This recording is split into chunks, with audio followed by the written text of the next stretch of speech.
Now we're good to go. And I do see that Councillor Soever is just joining us now. So you do have all members here, Mr. Chair, and the meeting is yours. Great. Well, thank you, Madam Clerk, and welcome to our Affordable Housing Task Force meeting for April 27th, 2022. Our agenda was published on our website, and so we do have an agenda here for us to conduct our meeting today. From that, is there any declaration of interest with the members of our task force today with regards to the items? Okay, if none, if one does arise, you can declare it at that time. So we have a few reports here. So our first report is with regards to HDR AF 0222 14th Street Supportive Housing Project draft design. And we do have a motion there. So to put it on the floor, would somebody care to move that motion? Moved by Mr. Burley, second by Mr. O'Leary. All right, and I'm going to pass this report over to you, Anne Marie, and good afternoon. Good afternoon, everybody. We just wanted to give you an update on where we're at with our 14th Street West project. We, at the last meeting, had announced that we had hired Allen Avis Architects. They were awarded the architectural contract, and we're looking at providing us with our first schematic design.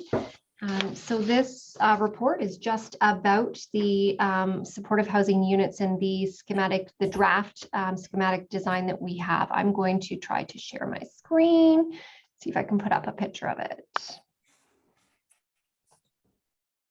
Can everyone see that? Looks good. Perfect. So this is where we're at so far. They have provided us with, they met with staff, they were at the building. We had their engineering and their mechanical engineering personnel met with Aaron and I. We gave them an idea of what we were looking for, and they came up with this schematic design. We just wanted to introduce it today and have chance for everybody to comment on it. I'll give you a little bit, just explain a little bit about it. There are 12 supportive housing units. Those are the units that are in blue. They are all individual units. They're studio apartments. All studio apartments will have a kitchenette that will have a built-in stovetop, a fridge, and a microwave. We're looking at 2 barrier-free units, and then the remaining would be using barrier-free design, so including grab bars in the bathrooms, the heightened toilets, showers, wider doorways, and all of them, because they're studio apartments, would have that open concept. We are looking at, we will be providing the furniture, but the bed would be continuing with the person. If the person goes to a new place, then they would look at taking that with them. The materials in the units would be low in maintenance and durable. We would be supplying internet, and each unit will have its own ability to change heat and cold. The floor plan itself, looking at the offices in the middle, we wanted to obviously put the studio apartments around where we can have the windows. The areas that are in green are staff rooms or offices. You'll note in the middle there are some smaller offices that will have sinks, so that if there is primary care, then there would be the ability for primary care to come in and provide services. There would be ongoing staff, and then there would be also offices available for community partners. We're looking at the green or the pinky purple areas, the common room area that would be for the tenants to use.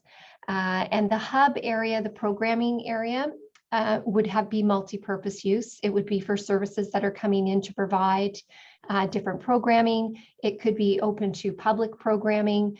It would have its own separate entrance away from the units, and also would be locked off. The only change that we are looking at this, if you notice just above the hubs and program room, we have a utility, garage, and storage. We're going to change those around so that the garbage and utility room can have its separate entrance outside. So those are 2 things. Aaron is actually going to provide more of a idea about the mechanical and electrical parts of it, but I noticed that there's a question if you'd like me to answer that now or at the end. I'm not sure, Chair We McQueen. can take it now. Go ahead, Councillor O'Leary. Thank you. Emery, where's 14th Street on this plan? So 14th Street, if you're looking at it, it would be where on the left side, if you're looking at it. The left side. Okay, that's all. I just, I was looking to see if it was marked there somewhere, but I just wanted to see how I would look at it from the front. Yeah. So 14th Street is on the left, and that would be the front of the Building. So that where you would come in, where you would enter in right now, that is Yep. the same area. So that is that area at the lower part where the meeting room is. So it's the same entrance there. Okay, great. Thank you. Any other questions? Go carry on then, Anne-Marie. Okay, so I'm just going to turn it over to Aaron Whitney then to talk about some of the more mechanical aspects of the drawing. Okay. Good afternoon, everyone. We've recently got some drawings, preliminary design back from our mechanical electrical engineers. So for this building, we are looking at using a heat pump system to provide heating and cooling to all the units. So all the units in blue, basically, there's one heat pump that would be able to provide heating and cooling to 3 units. The hub areas, offices, corridors, there's 2 existing rooftop units that we're looking at refurbishing. And basically they're going to provide heating for all those areas. All the bathroom fixtures, plumbing fixtures, as Anne-Marie noted, will be barrier-free design. And there will be units that will be fully accessible. Basically, all the washrooms do have the turning requirements in them. So we're working with the mechanical electricals just as providing those cut sheets. The hub area is going to have a kitchen in it for any programs or anything. So we're working with them on the design of it. All Energy Star windows, doors will be put in. Laundry services will actually be put in each unit with a small stackable washer and dryer. And we are planning on putting a new roof on the entire building as well, as there is some existing leaks. Any questions regarding the mechanical plumbing? Thanks, Aaron. side? Thanks, Aaron. Are there any questions? I can't quite see everybody's. I see a few, but I don't have everybody's picture on here. Councillor Burley. Okay, thank you. Go ahead, Councillor Burley. Thank you, Mr. Chair. Nice to see you again, Aaron. Just curious, it's a fantastic looking design so far. I know it's very preliminary, you're just starting. In each one of the units, will each unit be independently controlled with remote shutoffs? I'm thinking about sinks and all that wonderful stuff. In other words, it's all isolated? Yeah, so each unit will have it shut off for plumbing, like shutoffs in the hallway that will be able to shut the units off. Yes, that will be designed. For the heat pumps, every unit will have control of their own heat within 5 degrees, basically, because that's the limits of heat pumps. You can only have it plus or 5 minus on one system. So somebody could have it at 70 and 75. So answer yes, they'll have their own controls. What I was coming at is the actual control shut off in the unit itself or in the hall? They're usually in the hallway. We put a main shut off in the hallway, and then there also will be shut offs at the sinks and everything like that. Okay, and may I ask another question, Mr. Chair? Go ahead. I just wondering, Aaron or Emery, I realize you don't have a site drawing here. This is just a very preliminary sharp drawing, but the river's on the top side, I take it? And I assume that as the design goes, that you incorporate sidewalks and stuff and so on to be able to use that the whole perimeter of the property? Am I correct in saying that? Yes, we recently just received a site drawing actually yesterday for preliminary design and to apply for site plan approval from the city. So there is a sidewalk if you're looking at this sheet on the left-hand side and at the back. And there also will be a sidewalk going down to the other street at the bottom of the page. Thank you. Okay, thank you for that. I think Councillor Keaveney, you have some questions. Thank you very much, Mr. Chair. Good afternoon, everyone. Great design, and I just had one question for you, Aaron. I'm curious to know if a sprinkler system is required. A sprinkler system is not required with this building. That was one of the first questions we had with our architect and review it. So with the building construction, one is not required. You have a follow-up to that, Shirley, or?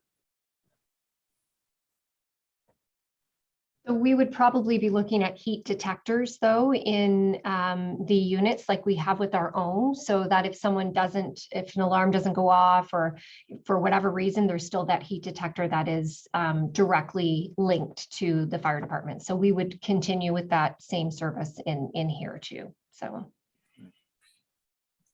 Shirley, you still have your hand up. You still have another question? Thanks, Emery. Yes, Mr. Chair, sorry, I did think of another question. Go ahead. I wondered as well about fireproof doors and self-closing doors and fireproof in between units and so on. You're nodding your head, so that is all part of the design? Yes, so between the units, I believe it's an hour and a half fire rating. So each of the units will be fire rated between the units. There are fire ratings required around the mechanical rooms. The building will have a fully alarm system, like in most of our residential units that we have. And again, Emery, there'll be smoke detectors, heat detectors required in all those rooms. Okay. Anything else, Shirley? No. Aaron, did you ever cost out the sprinkling system? What that would have cost? For a sprinkler system? Yeah. We didn't get a costing on it just because that's one of the first things as an architect has to do. They have to figure out whether a sprinkler is required or isn't.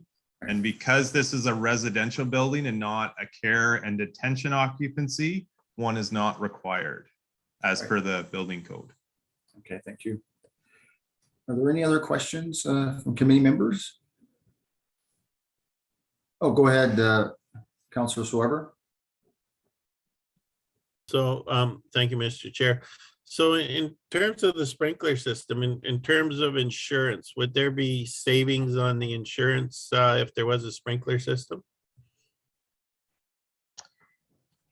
There could possibly, I know with the buildings that we have that we insure right now, it's more heat detectors, smoke detectors, and the oven having it's a certain type of burner that doesn't allow fires, which we are putting in these buildings too. So those are the three items they ask us right now. And I think because we're not considered a care facility, that it's not a requirement, that maybe it doesn't make as much difference. Certainly something we could look into, Councillor Soever, though. Yeah, I was just thinking if there was a saving on the insurance, what the payback would be on the installation of a sprinkler system. Well, and probably also the early detection or the savings of the building along with lives, probably with sprinkler systems too, to a certain degree, right? That's correct, but heat detectors also provide that early warning for us too, so. Okay. Thank you for that information. I have Shirley, or go ahead, Councillor Keaveney. Thank you, Mr. Chair.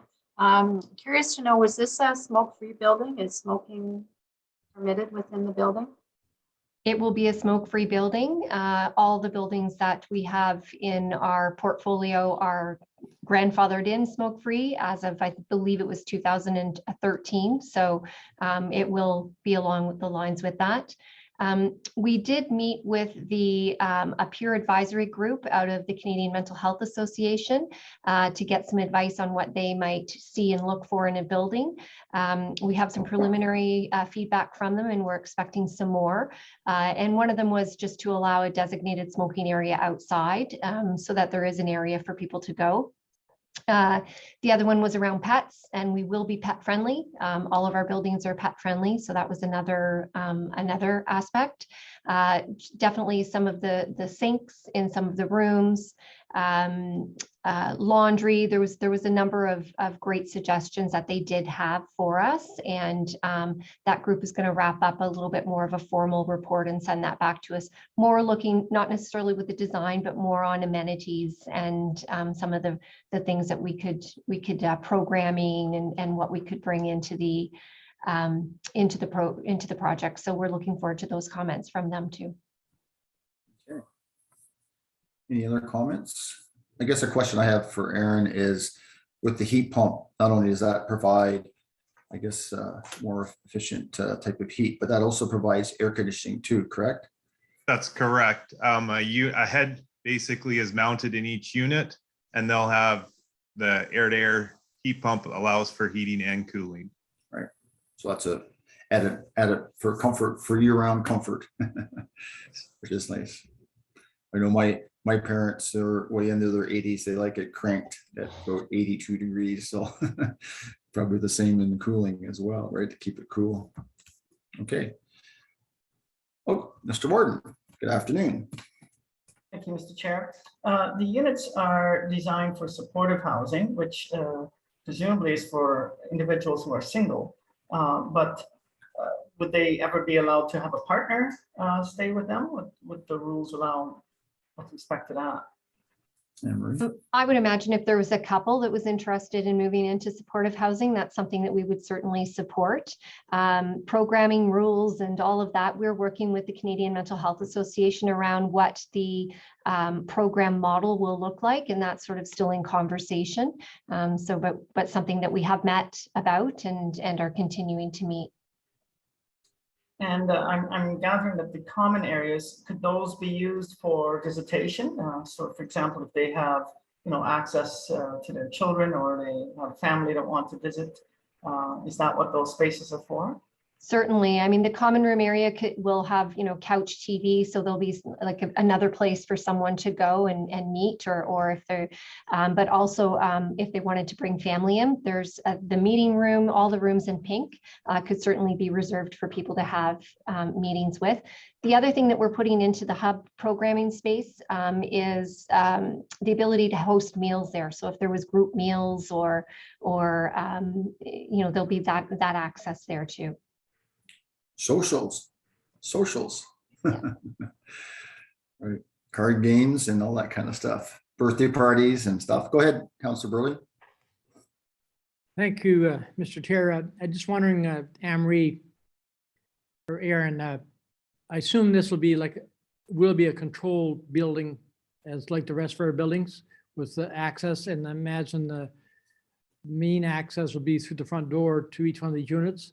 And is it necessary with this design for this purpose to have barricades or whatever outside the buildings for separation between the two? So we will be installing a fob system on the building that the tenants will have a fob system to enter through the vestibule, through the reception. The idea is also that we'll have a fobbed entry into the corridor, meeting room, and hub programs room. That way, after hours, that room could be used as a meeting room or social events or whatever. People could rent that out, but it would be separate from the rest of the building. So it would be able to be programmed for that. What was the question about the barricades outside? I'm just thinking about I'll refer to them as a partition between each unit on the outside egress. Is there any patios outside them or just sidewalks?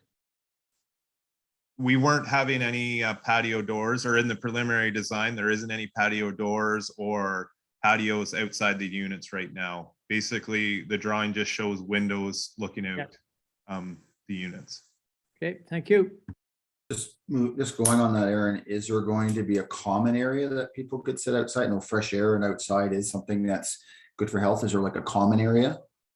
That's what we're looking at with the site plan, is at the top of the page, kind of facing the river, is to put a pad, maybe a pergola up out there where tenants could gather. And I mean, it is a nice view out the back. There is some Grace Sawmill maybe restrictions out the back, but we're working with the architect on that. Good. Because outdoor fresh air is good for everyone as well, right? So, yep. Mr. Warden, you got a question? Sorry, I should have asked this earlier, but it just made me think of it as the discussion was going on. I'm gathering that there will be security built in. So in other words, there'll be cameras externally as well as internally. Aaron? So what type of security? I'm sorry, are you person security? Yes, I'm thinking Yes. just cameras. Oh, yes. certainly there'll be cameras inside and outside. And depending on the model of care that we're looking at, we're hoping to be able to provide 24-hour care so that there would be staffing on site for 24/7 too. So that that's what we're aiming for, and working again with Canadian Mental Health Association and some applications to the Ontario Health Team for some of those funds.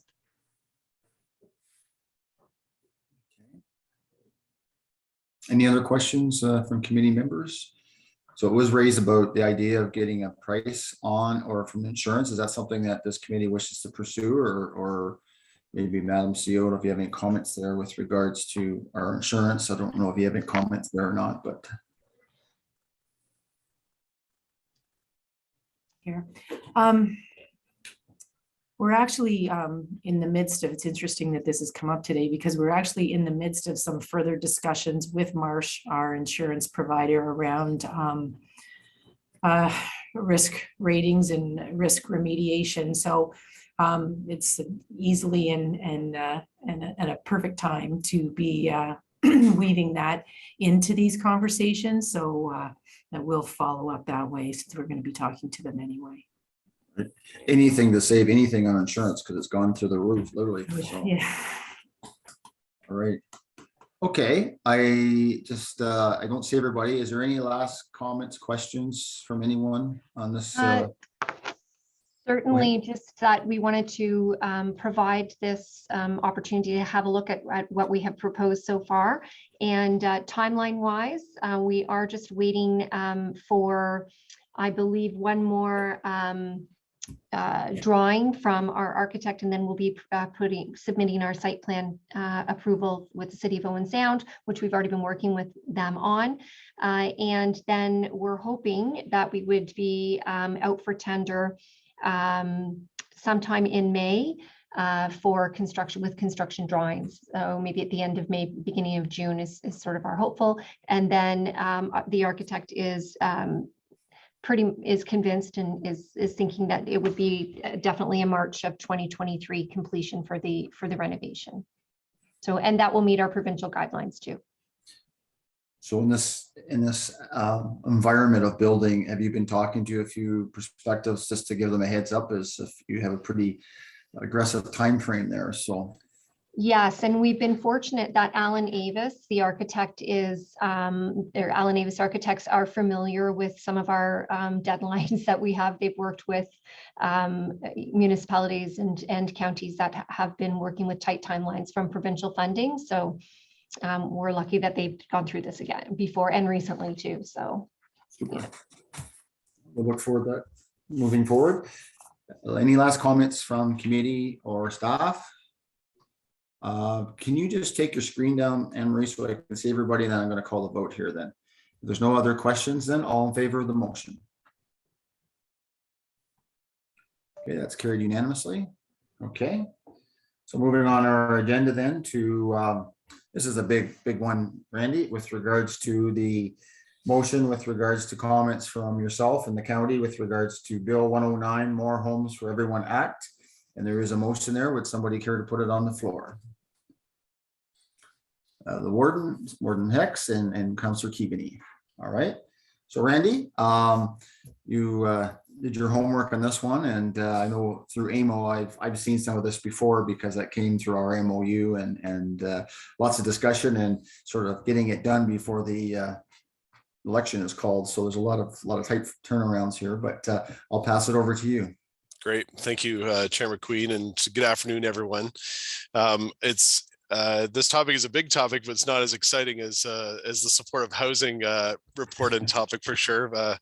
I get the legislation topic to go through, but anyways, as you know, earlier this year, the Provincial Affordable Housing Task Force released their report, and they made a number of recommendations for the province to consider. And as an initial response to some of those recommendations, the province released some proposed initial legislation changes through, as you noted, Bill 109, which is called the More Homes for Everyone Act.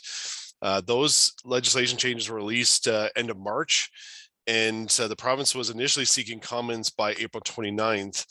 However, Bill 109 received royal assent on April 14th of this month. And that bill has made several amendments to the Planning Act, as well as several other pieces of legislation. So although Bill 109 is already passed, the province also is consulting on several associated topics, including recommendations on how to deliver gentle density and support multi-gen communities, how best to support not-for-profit housing providers, as well as addressing housing needs in rural and northern communities. So this report provides a summary of the Bill 109 changes and some recommended comments, and it also provides some comments on those associated consultations. So I'll just highlight some of the key legislation changes made by Bill 109, and I'll just highlight some of the staff comments and thoughts, and I'll also go through some of the questions posed by the province regarding those associated consultations.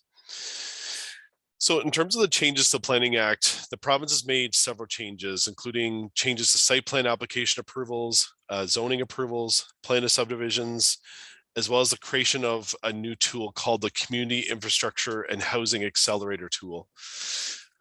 With respect to the site plan approval changes, the first change is requiring municipalities to appoint an officer, employee, or agent of the municipality to make decisions on site plan applications made on or after July 1st, 2022.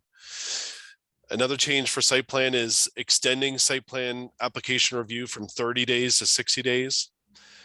Establishing a regulation making authority to prescribe complete application requirements with recourse if a site plan application has not been deemed complete within 30 days of acceptance by a municipality. And then the fourth change, which I think is probably one of the more controversial changes that we've heard and seen comments on from other municipalities, is requiring municipalities to partially refund site plan application fees to applicants who do not receive a decision within a certain time frame, and the funds are to be refunded, or the fees are to be refunded on a graduated basis thereafter for applications. And these are applications that are made after January 1st, 2023. And you can see in the report that's what the changes put in place in terms of refunding fees by. So for example, 50% of the total application fee has to be refunded if a decision is not made within 60 days of the deeming an application complete. This next step is 75% of the total application fee if a decision is not made within 90 days, and then the entire application fee if a decision is not made within 120 days. In terms of some of the county staff comments on the proposed changes to the site plan, with respect to requiring decisions of site plan applications to be made at the staff level, county staffs generally see this change as a positive change. This change aligns with the suggested planning process improvements that were highlighted in a previous county staff report that was presented to County Council earlier this year. And some of those changes were to look at ways to help streamline the overall development process. Site plan approval is essentially a technical exercise that ensures that the official plan policies and zoning bylaw provisions that have been established by council are adhered to. And municipalities are typically limited in terms of what they can request as part of a site plan application. And appeals are also limited to typically the applicant only. Therefore, it's important to ensure that official plan policies and zoning bylaws are updated on a regular basis to reflect the community's vision on how a municipality would like to see their communities develop out, because that's essentially the site plan application is ensuring that those policies and zoning provisions are being adhered to. In terms of the comments about the extending site plan approval, staff, we support that. That just provides further time for municipalities to review and approve a site plan application. With respect to regulating complete application requirements, we haven't seen yet what the province is proposing with respect to that. So therefore, it's difficult to comment at this time. However, we're hoping that the complete application requirements will be as flexible as possible.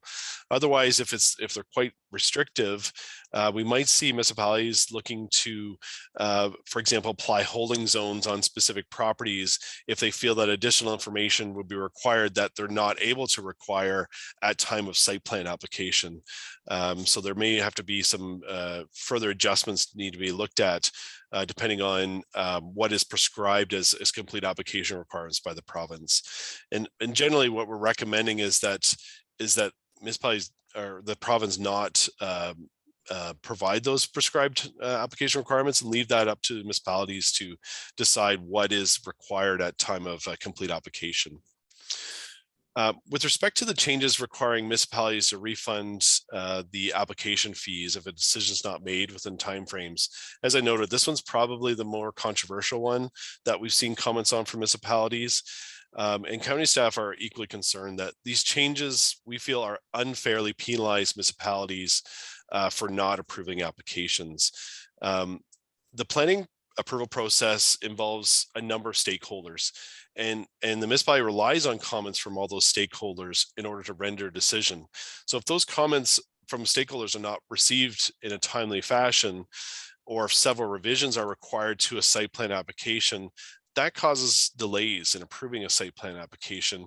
And in most cases, that's beyond the control of a municipality. Therefore, in staff's opinion, it's unfair to penalize a municipality on application revenue, especially when a municipality relies on that application revenue in order to fund the costs associated with administering and reviewing site plan applications. What it could cause is that municipalities may have to look for other funding sources, including the tax levy, in order to offset some of those revenue losses if they had to refund those fees. And therefore, that means that existing taxpayers would be responsible for funding expenses associated with development applications. There also could be other approvals that are required from agencies and provincial ministries, which may also be required. That could also lead to potential delays in getting, in terms of processing these site plan applications and getting more homes built. So another thing is that municipalities may also need to increase staff resources in order to review and process applications to avoid those potential penalties. And in some cases, in speaking with some municipalities, we're already finding it challenging in some cases to fill existing staff vacancies, let alone trying to add potentially more staff in order to review and process these applications. Municipalities may also need to explore options for being more stringent on not deeming an application complete unless a full comprehensive application package has been submitted. And we're hopeful that by having flexibility in terms of deeming an application complete, that municipalities may require applicants to pre-consult with agencies and other stakeholders prior to actually submitting the application. And this would help to, again, speed up and expedite the actual approvals, because if those consultations have already occurred with, say, for example, conservation authorities or MTO, then they already have some of those comments and feedback from those individuals. For site applications adjacent to a county road, the Act does require that municipalities provide the county a reasonable opportunity to require the owner of the land to provide things like road widenings, turning lanes, parking lanes, etc. And county staff will endeavor to work with municipalities within the prescribed timeframes, but we just wanted to highlight that as another, potential barrier that in terms of processing and trying to meet those prescribed timeframes that the province has set for before penalties are incurred. We also feel that these changes may result in the opposite effect the province is trying to achieve, in that if a municipality does not have all the information required to make a decision, they may choose to refuse the application prior to the penalty timelines kicking in. This would cause the applicant to either appeal that decision, that refusal, to the OLT, which, as we know, could delay then the proposed development by several months to a year. Or it could force the applicant to reapply and to start the process over again. So the preferred alternative is to allow municipalities the flexibility to work with the applicant and other stakeholders, which is the process that it was pre-Bill 109, which is what is typically an iterative process that usually results in a positive outcome for all versus wasting what we feel additional time and resources through either a lengthy OLT process or by causing the applicant to restart and reapply. So we feel that that's probably the preferred alternative rather than what is being put in place by Bill 109. And therefore, county staff recommend that the province pass further legislation to remove those application fee penalties because we feel that these penalties could even have the opposite effect that the province is trying to achieve. In terms of zoning changes, so they're very similar to the site plan application changes in that if a municipality doesn't make a decision within a certain time frame, then application fees would need to be refunded. These new provisions would apply to zoning applications submitted after January 1st, 2023. In terms of plan of subdivision changes, there's two main changes that were made. One is establishing regulation making authority to prescribe what can or cannot be required as a condition of subdivision approval. And the second change is establishing a one-time authority to reinstate draft plans that have lapsed within the past 5 years, as long as units have not been pre-sold to prevent redundancies. In terms of the county staff comments, for the first one, with respect to regulating what can or cannot be required as a condition of draft approval, we noted in the staff comments that each development is unique, and therefore a generic one-size-fits-all approach for conditions of draft approval doesn't work. Therefore, we're concerned that if the province prescribes specific details on what can or cannot be required as a condition of subdivision approval, then that may limit our ability and flexibility to develop conditions that are unique to any given development proposal. This may require the municipality to require generic conditions that lack those details and requiring instead details to be provided as part of a subdivision agreement process. And in speaking with developers, they indicated that certainty and knowing what is required up front is key for them. So by not providing that certainty and clarity as part of the draft plan conditions, then that leaves a lot of uncertainty as part of the final approval process, and which we think is not the outcome that both developers as well as municipalities actually want to achieve.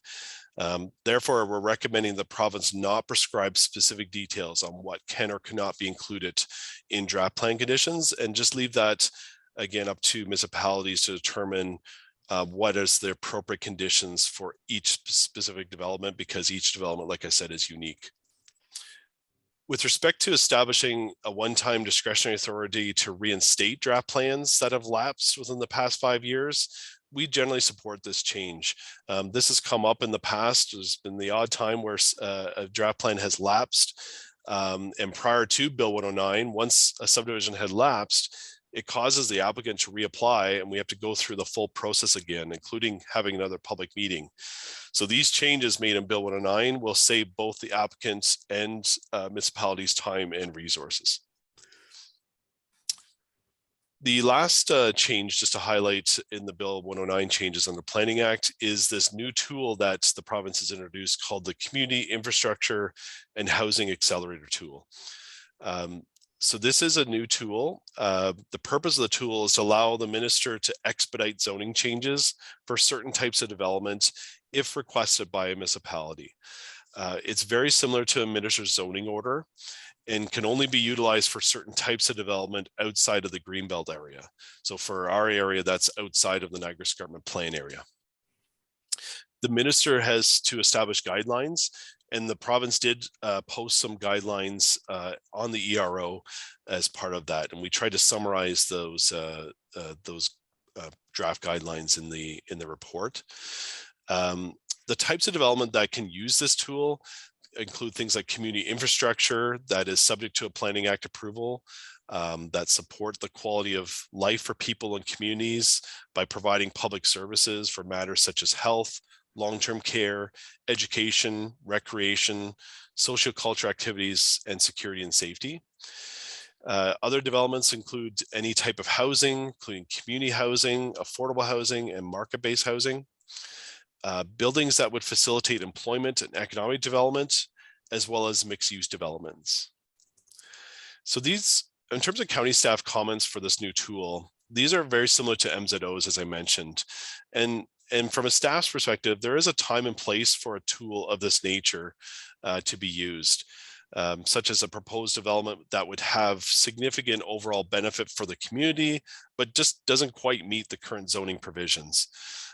This could include, for example, a new public hospital, a new long-term care facility, a municipally owned or not-for-profit affordable housing build. The supportive housing that we just described would be a good example of when a tool of this nature might make sense.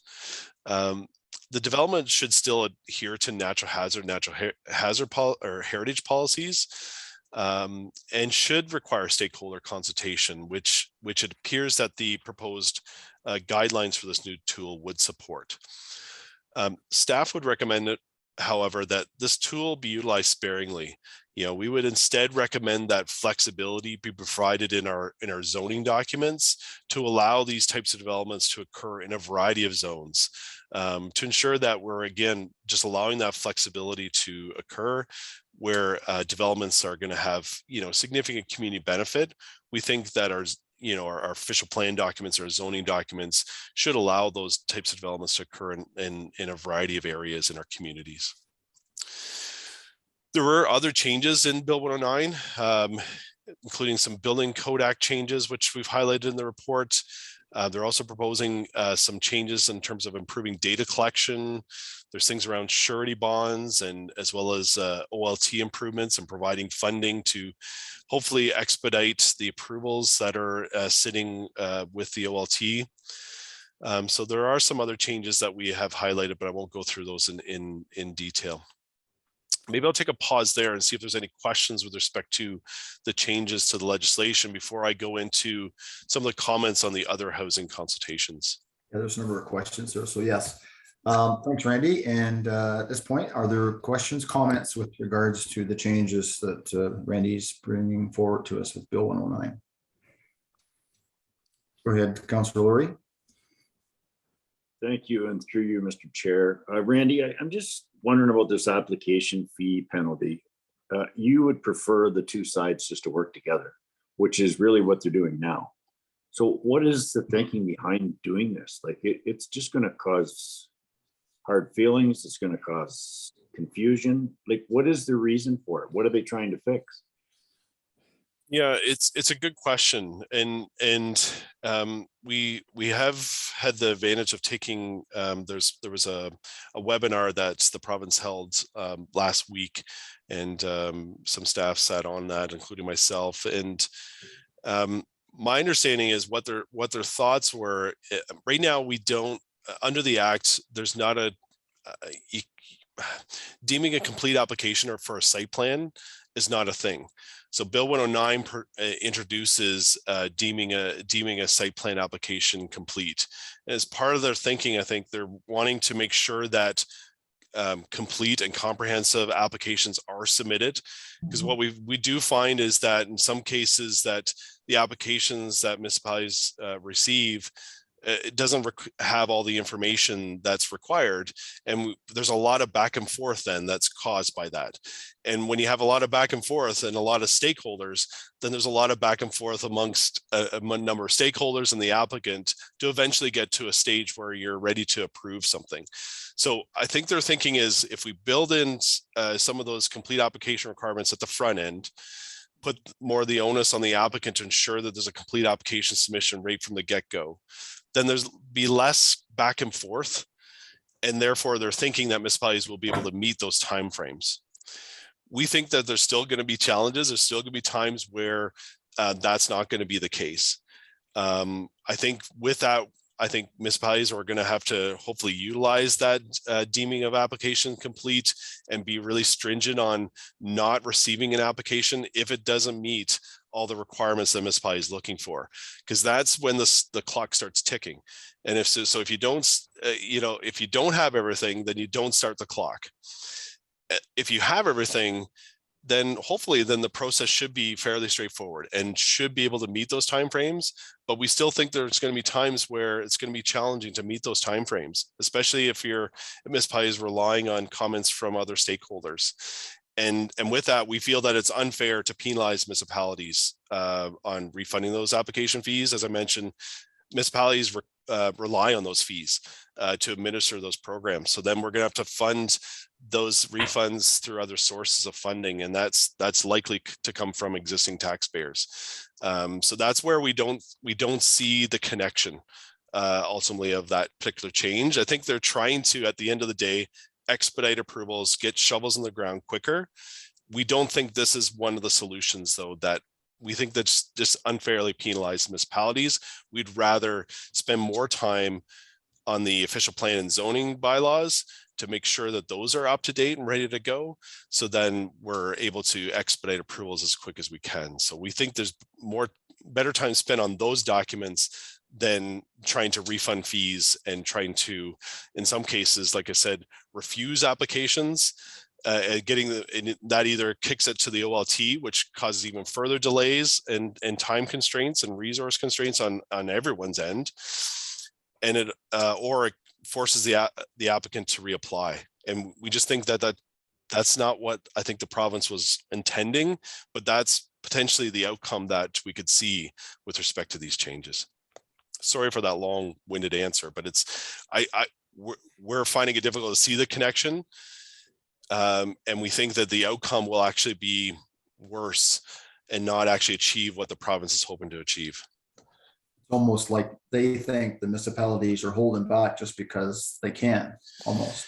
Yeah, and that's not been our understanding, especially locally here.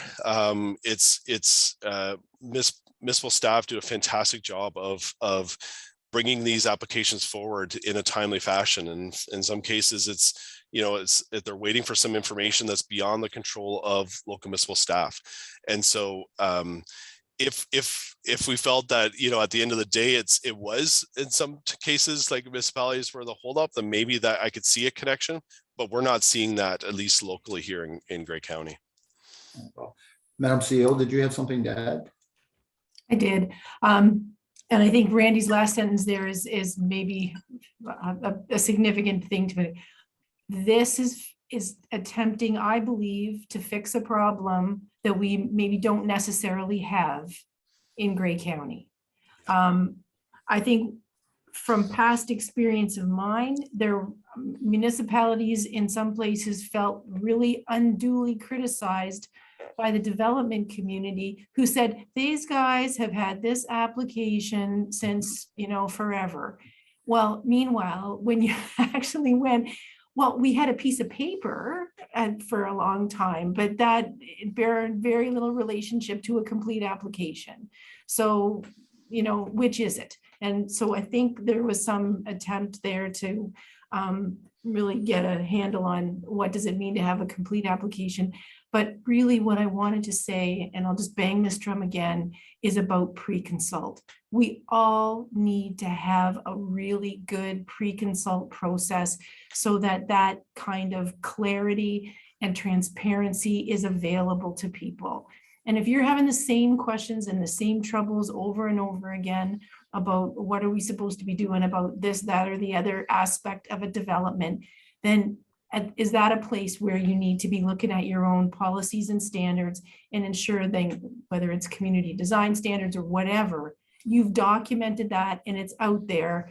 This is the thing that council will stand behind, so that it's not just one more reason to go round and round and where people fight to get the thing that they want and other people are saying, well, that doesn't work here. So we can't say enough about how important it is to get good information into people's hands way before they ever even start to put a application together. Have it in place before the clock starts ticking. Yeah. Exactly. Thank you for that. Councillor Soever, you had a comment as well. Yes, and certainly I had the opportunity to sit in on the webinar that the ministry provided on the 20th, I think it was last week, and we also made a deputation to the Standing Committee of the Legislative Assembly that was reading the, before the bill was finally taken to the House. We were quite a bit surprised because we made the presentation on the 11th, and on the 14th it was voted on and got royal assent. So it did go rather quickly. We did express some concerns in our presentation on mainly around the lack of having a inclusionary zoning in rural areas.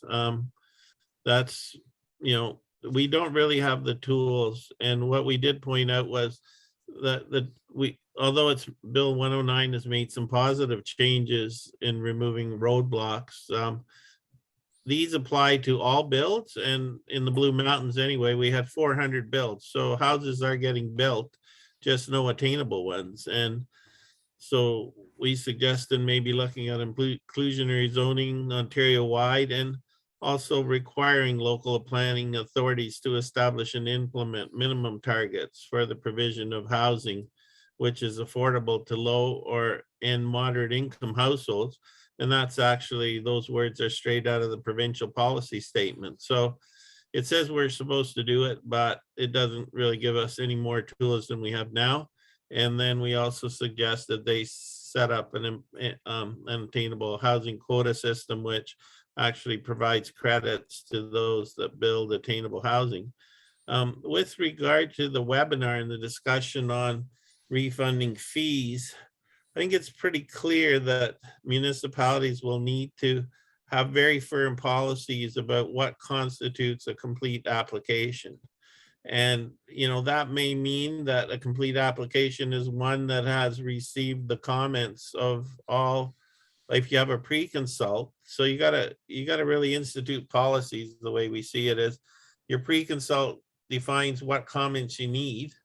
And maybe your application isn't complete until those comments are in from the Conservation Authority, from MTO. And that was brought up at the webinar on the 20th is, what about the MTO? I mean, that's one of our slowest responses sometimes is, if there's a development along Highway 26, is trying to get comments out of the Ministry of Transportation. So, so until you have those comments, maybe from a commenting agency, if your policies say your application isn't complete, then the clock doesn't start ticking. And if you've got all the comments and you've got very stringent requirements on your, what is a complete application, then I don't think it's really a problem. I know some municipalities will have huge problems. I mean, in spite of the nice words from Randy that we don't have a problem in Grey County, we do have a lower tier municipality that doesn't have an official plan and has no permanent planning staff, and has just, according to the report, the staff report that we got on, transferring responsibilities for planning. Just recently, there's one municipality that said they only have a part-time planner half a day a week. So obviously it will be very hard for them to respond and create policies that are necessary to deal with this new legislation. So I think, most municipalities that have planning departments and are adequately staffed don't have a problem, but some have underinvested, and I think this is going to be a challenge for them. And I don't know what we can do to help them, but certainly with no permanent planning staff and no official plan and defined policies, somebody's going to come in with a pretty, well, I've seen applications that were deemed complete, and you go, why did we even accept it as complete? Because it's really, needs a lot more information before. But the important thing for councils, I guess, is the July 1st deadline, after which council cannot approve a site plan. So as much as planning staff might want to bump it to council, that won't be possible anymore.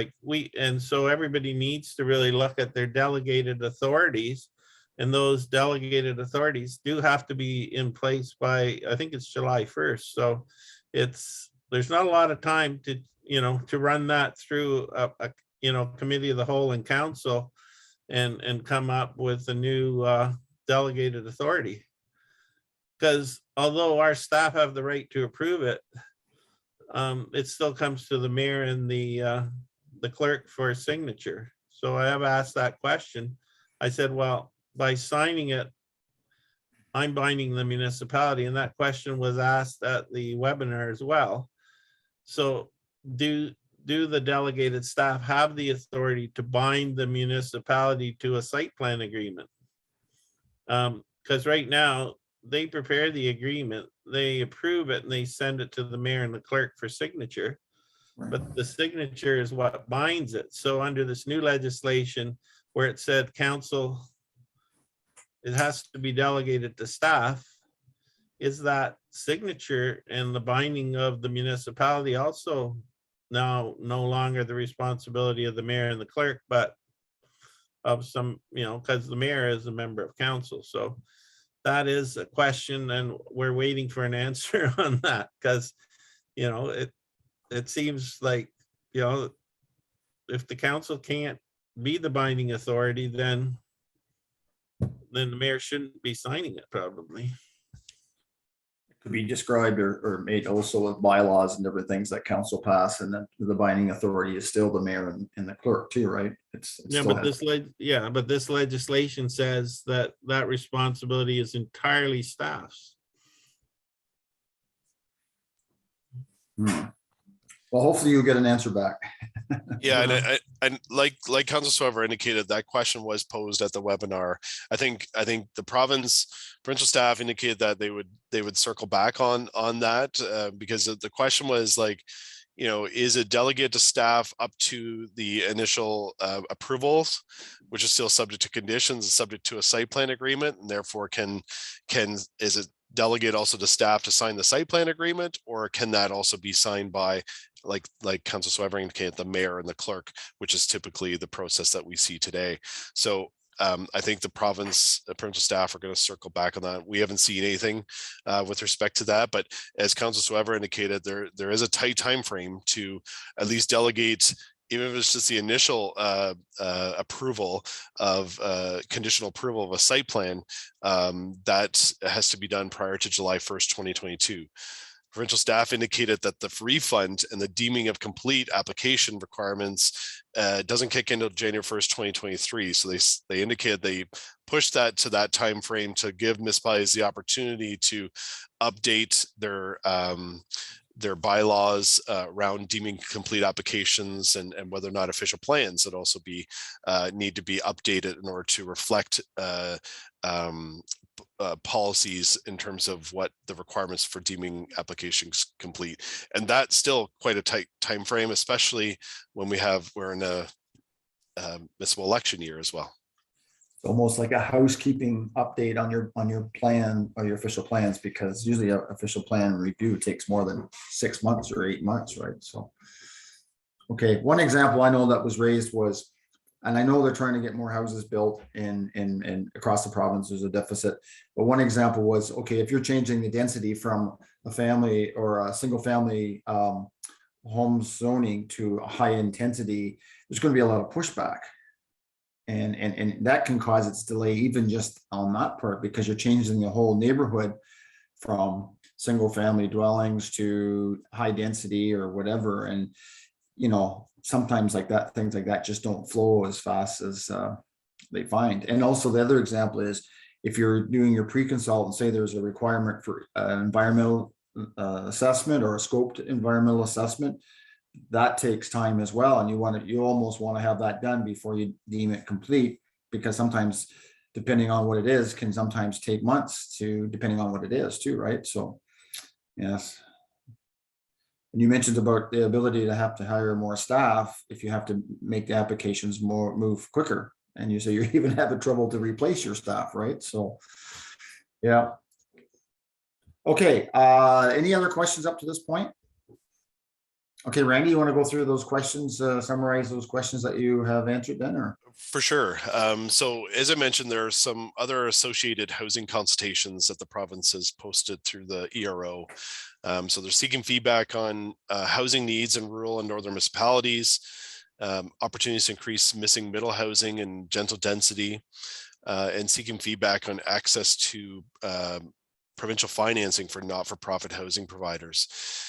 So with that, there's some questions that the province posed through those postings, and we tried to just provide some initial comments, again, with the intent if the task force supports this motion, we would provide these comments and feedback back to the province. But around the housing needs in rural and northern municipalities, so first question is, what are the key barriers impacting municipalities of meeting housing needs that may be unique to northern rural communities?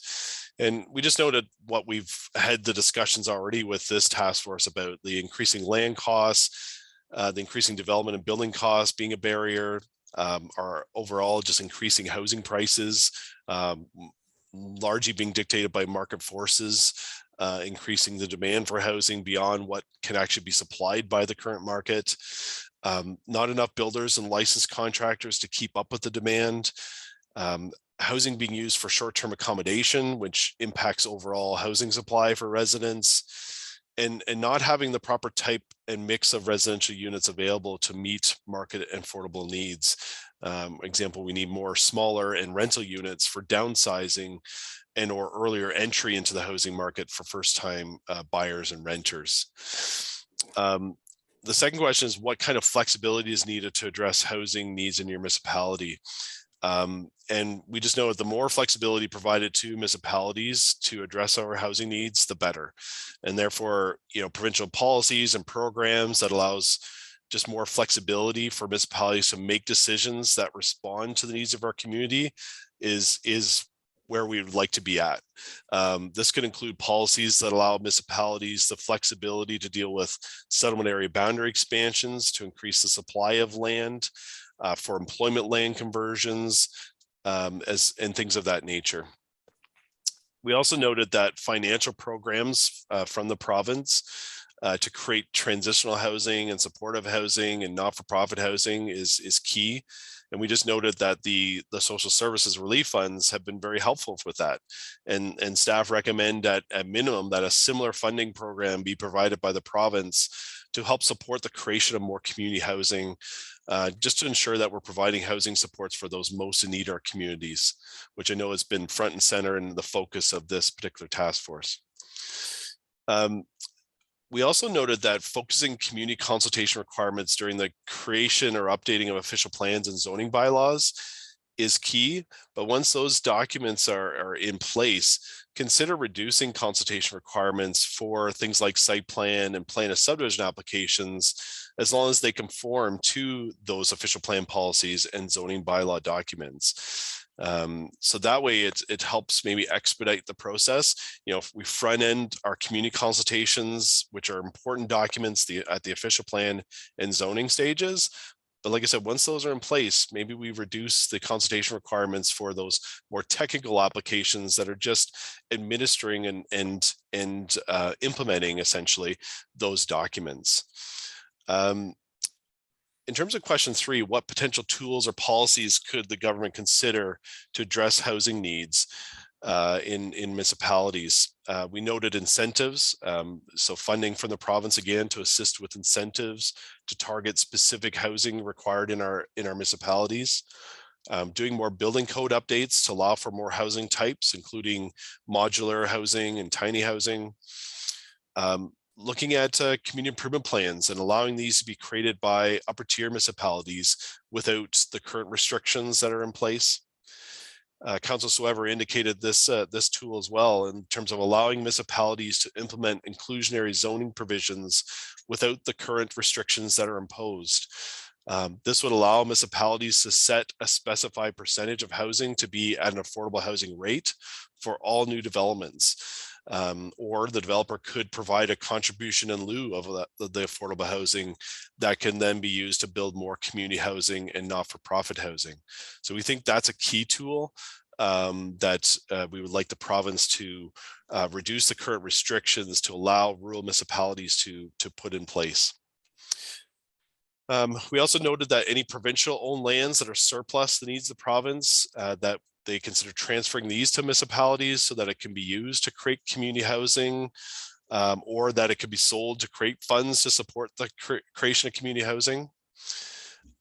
We also suggested regulating short-term accommodations province-wide, as well as looking at additional funding for planning and development review staff.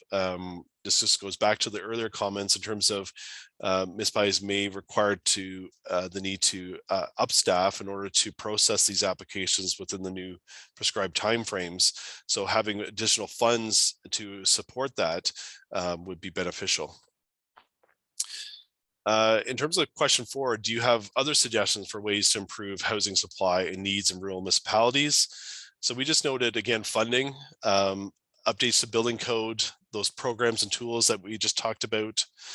But we also highlighted establishing a guaranteed basic income living wage province-wide so that everyone has sufficient funds to secure and maintain housing. I know this has come up in many discussions in the past with this task force, as well as head of our own sound task force and the mental health addictions task force. So that's something we wanted to highlight. As well as additional funding and supports for post-secondary institutions in terms of training skilled trades locally to support the labor force we need to actually build this housing. So those were just some of the things that we identified in that particular consultation that, again, we tried to summarize all the comments we've heard from the various task force, including this task force, based on all the discussions that have occurred to date. And we wanted to just highlight to the province what we think could help in terms of supporting some further housing creation in rural areas. I wonder, Randy, if you should toot our own horn that we have put 1% of our budget toward affordable housing. You know, maybe that could be, I just wondered if that should be written in here, just in the sense that that's something that we did here in Grey County, and could that be, you know, commented throughout the province as well?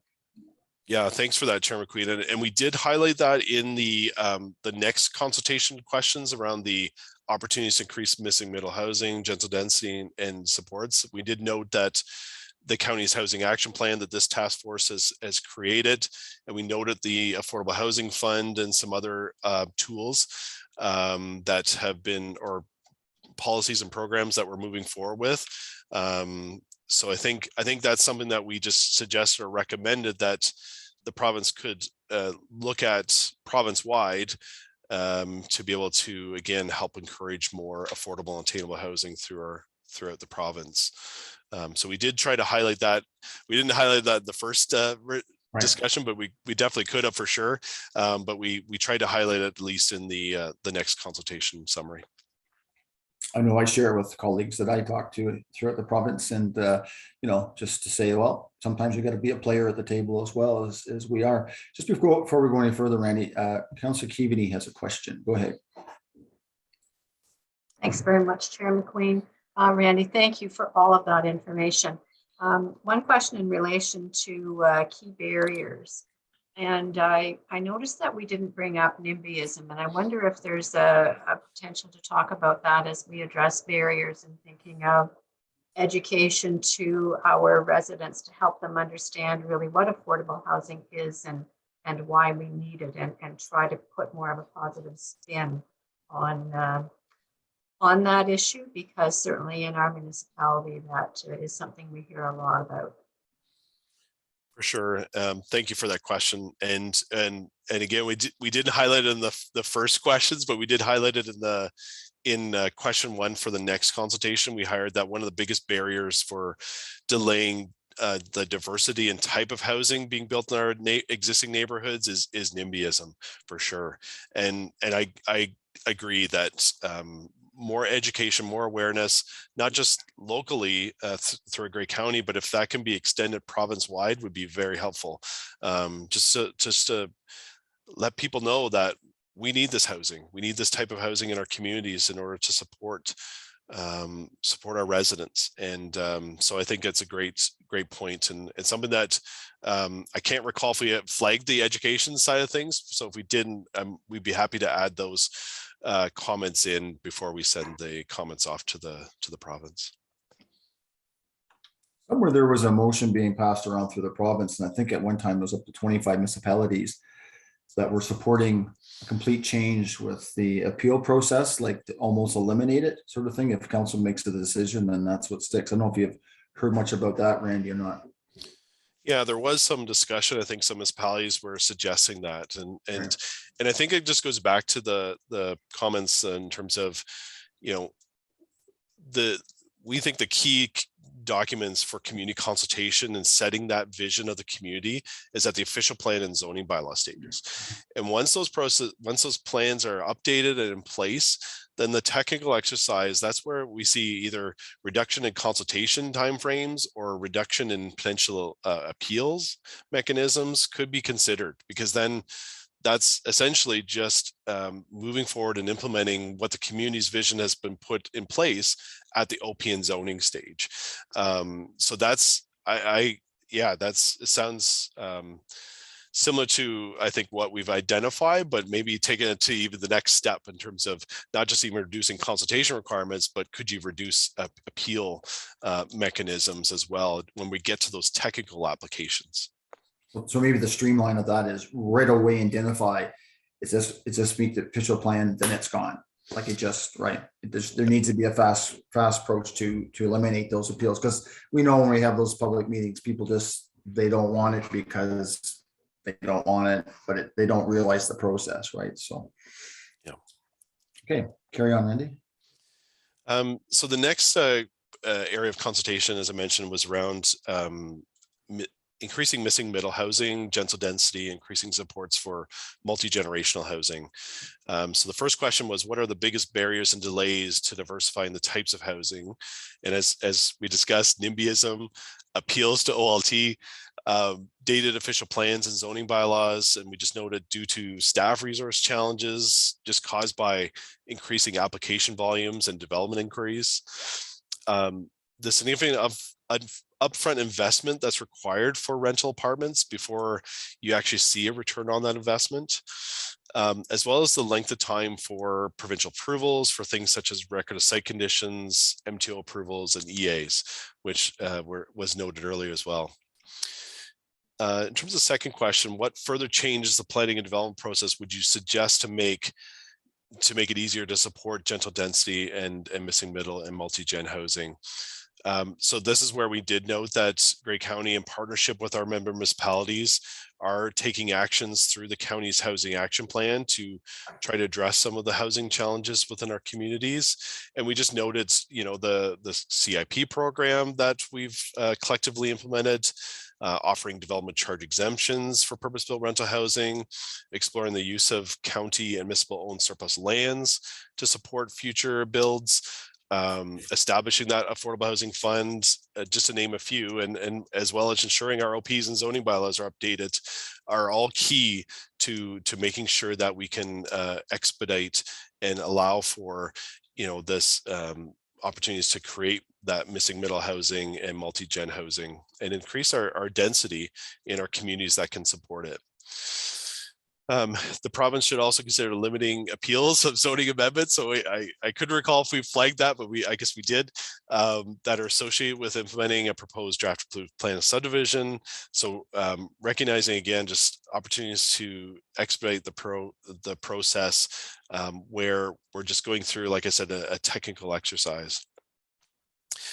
Similar to just before you go forward, yeah, I know our one of our planners in our municipality created a document to talk about the process and appeals and planning.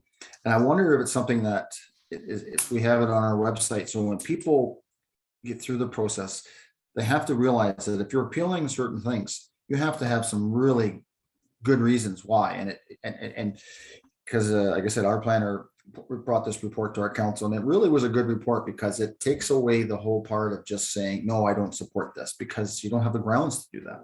Just food for thought, but yeah, just something that a lot of people don't realize that they don't get involved until it's something that affects them as a neighbor or that type of thing, right? So great, just food for thought. Yeah, no, I appreciate that for sure. Councillor Keaveney, did you have a quick question? Quick question. Yes, Chair, thank you. Randy, can you define for me and perhaps put some numbers to gentle density? Just kind of pull that in for me. Yeah, and that's going to vary by each neighborhood, each community, in terms of what density can be supported. So gentle density, I think, is intended to be increasing density that's still compatible with the existing neighborhood or the community. So what we've seen in some cases is where we have, say, existing communities where there's a lot of single detached homes. Can we add adjacent to those, like say semi-detached townhouses, and then gradually increasing up to maybe apartment style or multi-unit residential homes, so that you're not putting necessarily a 6-story apartment building right beside some single attached homes. So I think that's what the term that they're describing in terms of gentle density and increasing that density to be still compatible with those existing neighborhoods. At least that's how I've interpreted that term or that meaning in the past, if that makes sense. So it varies by each community in terms of what that density could look like, and it varies by each community and by each neighborhood for that matter.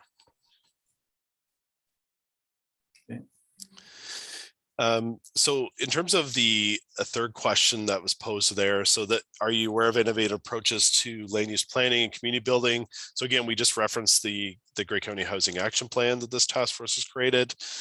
And then question 4, are there any other changes? And we just noted, just see previous responses, which include the responses to the previous consultation questions as well. And then in terms of the last one, this is provincial financing for not-for-profit housing providers. So the first question was, could easier or less costly access to lending increase the supply for not-for-profit housing? We just noted that yes, that could, but access to provincial surplus land or provincial grants to support not-for-profit housing would be more beneficial. And then question 2, what are the key barriers and gaps? We just noted, similar to other housing barriers, cost of land, cost of construction, the lack of skilled labor and workforce just to keep up with demand. Question 3, do the issues around access to financing differ for not-for-profits? Are they different for private source of financing? So again, we just highlighted for rentals, there's a lot of upfront financing required before they start seeing returns on that investment. And for not-for-profits, it's just making sure that they're able to maintain that housing going forward, and being able to see that in some cases they have to upfront those costs. So anything we can do to help reduce those upfront costs for not-for-profits as well as private developers through things like tax increment equivalent grants, DC exemptions, application fee exemptions for not-for-profits, or no low interest rate loans until construction is completed. Those are just some examples we identified as what could be looked at or explored further for not-for-profit builds. What role could government play in addressing those barriers? So we just again noted our housing action plan and the CIP program that's been put in place by this task force and county council, and working with our member municipalities, of course. Recommending the province consider similar programs throughout the province, allowing, again, upper tier municipalities and lower tier municipalities to establish a CIP, and providing access to provincial surplus lands. And then question 5, how could government prioritize its financial assistance for not-for-profit housing providers? So we just noted a housing first policy approach. Again, any surplus provincial lands being offered first to municipalities or for not-for-profit housing. Providing interest-free loans and grants to create more community housing, ensuring that provincial policies and approvals are not the barrier to the creation of housing, expediting any required provincial approvals, and ensuring that there are sufficient provincial staff funding and resources to review and approve matters associated with community housing and not-for-profit developments. So that's just a summary of what we highlighted and outlined in those consultations. And yeah, I don't know if there's any further questions, but in the end, what staff are recommending is that this task force support the report and the comments provided, and then send this to the province for their consideration. And I know from us, if we pass this today, you're allowed to expedite that because it has to be in by a certain time, right? So we're planning. Yeah, they're asking for consultation comments by the end of this week. So that's Right. why we asked that for that clause to be included. And we've already sent a copy of the report to local municipal planning staff so that they had this copy of this report. We also had the discussion. We had a local planners meeting on April 6th, and we started discussing some of these things, thinking that we had, again, more time to comment on the Bill 109 changes. And so we did get some feedback already from local municipal staff, which was greatly appreciated. Well, thanks, Randy, for all the hard work you did. There's a lot of information in there, and I know you eat and sleep this stuff, so that's fantastic, and it comes across very clearly. Any questions on this report? It was moved by Mr. Ward and second by Councillor Keaveney. If there's no other comments, questions, all in favor? It's carried unanimously. Okay, well, thanks again, Randy, and keep up the good work. Thank you. And moving on, then we have a piece of correspondence that came from the Ministry of Municipal Affairs. That sort of addressed, I guess, basically everybody across the, I guess, head of council and chairs of district social services administrative boards. So, Emery, I don't know if you wanted to speak to it at all, or go ahead. Certainly. Do we need Madam Clerk, do we need a motion for this correspondence? Yes, please. Okay, can I have somebody move and second that, please? Councillor O'Leary, second by Councillor Soever. Thank you. Go ahead, Anne Marie. Sorry about that. No problem. This is just to make you aware that there are some regulatory changes coming through the community housing renewal strategy. The largest one is that our agreements that we have with our nonprofit providers right across the province. We have 9 nonprofit providers in Grey County. There are over 700 across the province that all provide a mix of market and rent geared to income housing.